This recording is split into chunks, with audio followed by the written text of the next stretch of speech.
Jadi Bapak Ibu bisa kalau misalnya mau mengadakan live streaming, misalkan di Instagram Live, di YouTube Live, live streaming, di Facebook live streaming, platform-platform sosial media tersebut itu tidak memungkinkan untuk share presentasi, share gambar atau share data kalau dilakukan secara live. Maka dari itu, kalau panjenengan memberikan pengajaran ke siswa-siswinya, maka materi itu semuanya harus dihafal terlebih dahulu.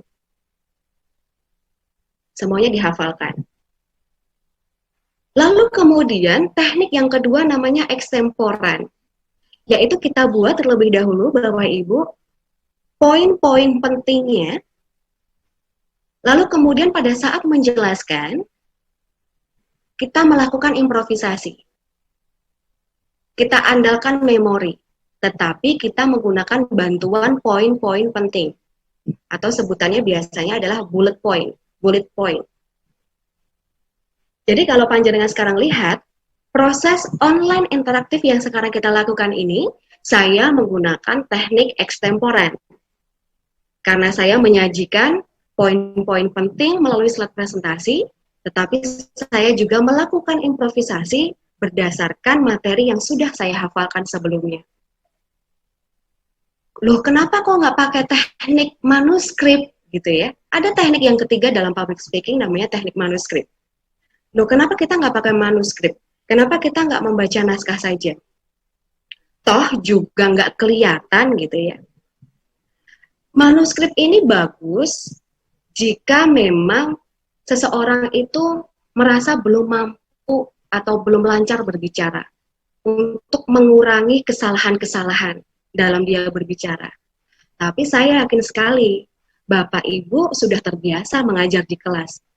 Bapak Ibu yang sudah terbiasa mengajar di kelas, itu secara percaya diri jelas sudah punya. Yang kedua, secara kemampuan improvisasi jelas sudah jago.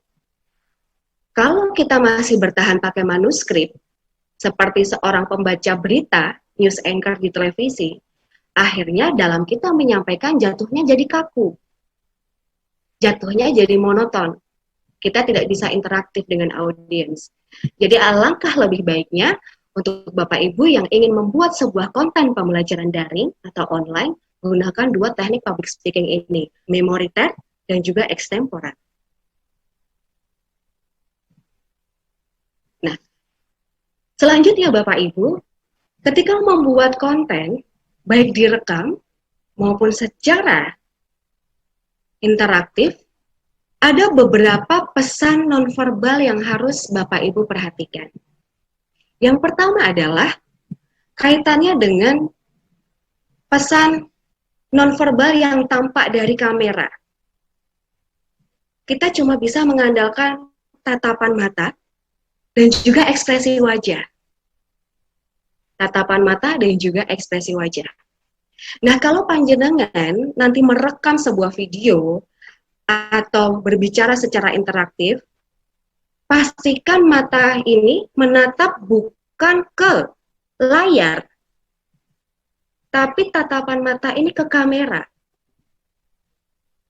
Karena ketika kita menatap ke kamera, ya, kita menatap ke kamera seperti ini, sebenarnya kita berusaha untuk menjaga kontak mata dengan audiens. Panjenengan coba mungkin bisa bandingkan, bisa perhatikan mata saya.